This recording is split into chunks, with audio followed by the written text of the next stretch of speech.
പ്രതിപക്ഷ നേതാവ് സതീശന്റെ ഗ്രാഫ് പൊട്ടിച്ചു കളയാനല്ലേ യഥാർത്ഥത്തിൽ രമേശ് ചെന്നിത്തല ഇപ്പോൾ ശ്രമിച്ചിരിക്കുന്നത്.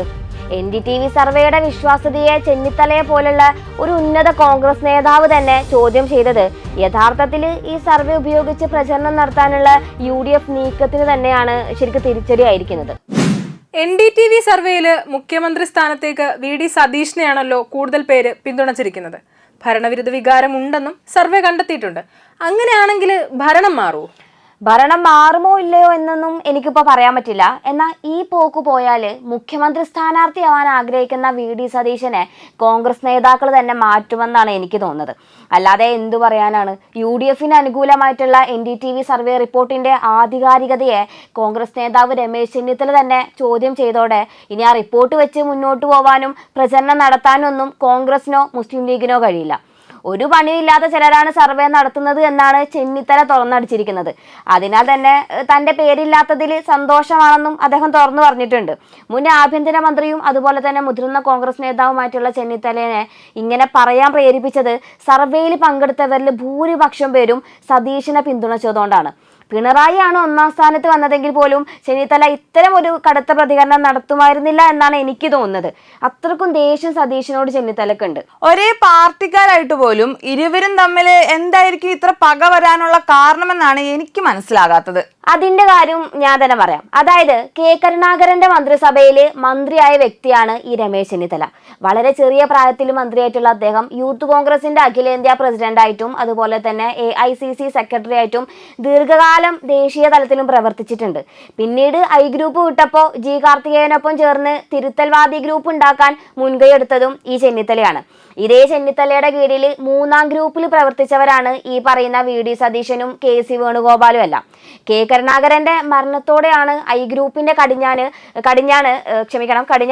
ചെന്നിത്തലയുടെ കയ്യിൽ എത്തിയിരുന്നത്. ഇതിന് പിന്നിൽ നടന്ന ഗ്രൂപ്പ് കളി എന്തൊക്കെയായിരുന്നു എന്നത് നമുക്ക് പിന്നീട് ഒരു ഘട്ടത്തിൽ വിശദമായി തന്നെ ചർച്ച ചെയ്യാം.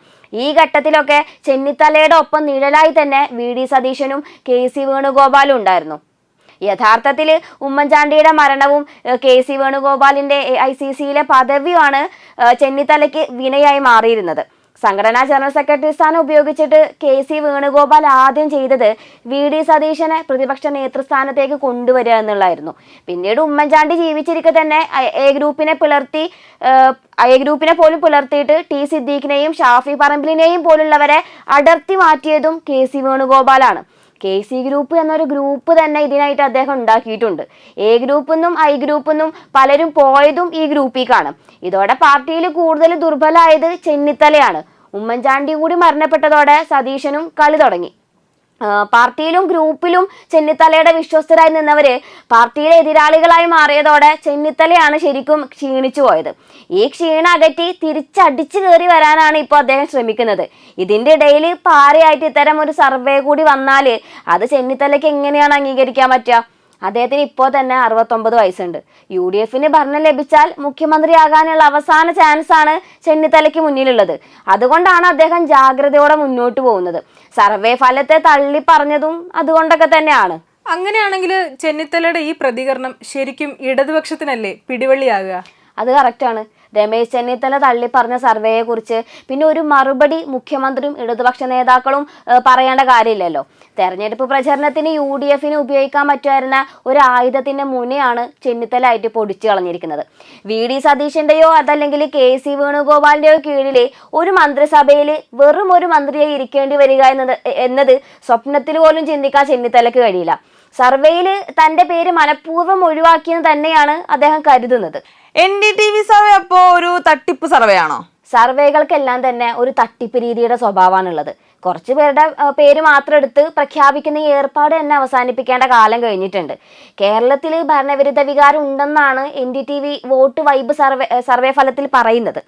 50% അധികം ജനങ്ങൾ ഭരണത്തിൽ അതൃപ്തി പ്രകടിപ്പിക്കുന്നുണ്ടെന്നും സർവേയിൽ ചൂണ്ടിക്കാണിച്ചിട്ടുണ്ട്. മാത്രമല്ല ഭരണം വളരെ മോശം എന്ന് പറയുന്നത് 31% ആളുകളാണ് എന്നും മോശം എന്ന് പറയുന്നത് 20% പേരാണ് എന്നുമാണ് കണ്ടുപിടുത്തം. പിന്നെ പറയുന്നത് 40% ആളുകളാണ് ഭരണം നല്ലതെന്ന് അഭിപ്രായപ്പെട്ടിരിക്കുന്നത് എന്നാണ്. 22% പേരാണ് VD സതീശന് പിന്തുണ നൽകുന്നതെങ്കിൽ മുഖ്യമന്ത്രി പിണറായി വിജയനെ വെറും 18% മാത്രമാണ് സർവേയിൽ പിന്തുണച്ചിരിക്കുന്നത്.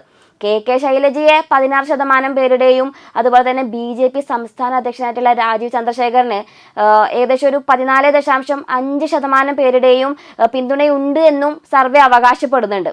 ഇതിനും താഴെയാണ് നമ്മുടെ വിശ്വപൗരനായിട്ടുള്ള ശശി തരൂരിന്റെ സ്ഥാനം. UDF 32%-ലേറെ വോട്ട് നേടുമെന്നാണ് സർവേ ഫലത്തിൽ പറയുന്നത്. LDFന് 29%, BJPക്ക് ഒരു 19%-ലേറെ വോട്ടും ലഭിക്കാമെന്നും സർവേയിൽ പറയുന്നുണ്ട്. ഒരു ഊഹം വെച്ച് അങ്ങ് അടിച്ചു വിട്ടതുപോലെയാണ് ഈ സർവേ ഫലത്തെ ഞാൻ കാണുന്നത്. എൻ്റെ അഭിപ്രായത്തിൽ ഇതുകൊണ്ടൊന്നും ഒരു കാര്യമില്ല. സർവേയിൽ പങ്കെടുത്തവരുടെ മനസ്സാണ് കേരളത്തിന്റെ മനസ്സ് എന്ന് കരുതാൻ കഴിയൂല. നിയമസഭാ തെരഞ്ഞെടുപ്പിന്റെ വോട്ടിംഗ് ദിനത്തിന് മുമ്പുള്ള 24 മണിക്കൂറിൽ സംഭവിക്കുന്ന കാര്യങ്ങൾ പോലും ഈ വോട്ടർമാരുടെ മനസ്സിനെ സ്വാധീനിക്കും. ദൃശ്യമാധ്യമങ്ങളുടെയും സോഷ്യൽ മീഡിയകളുടെയും പുതിയ കാലത്ത് അതിനുള്ള സാധ്യതയും വളരെ കൂടുതലാണ്. അതുകൊണ്ട് വോട്ടർമാരുടെ ചിന്താശേഷിയെ മുൻവിധിയോടെ കാണാതിരിക്കുന്നതാണ് എന്തുകൊണ്ടും നല്ലത്.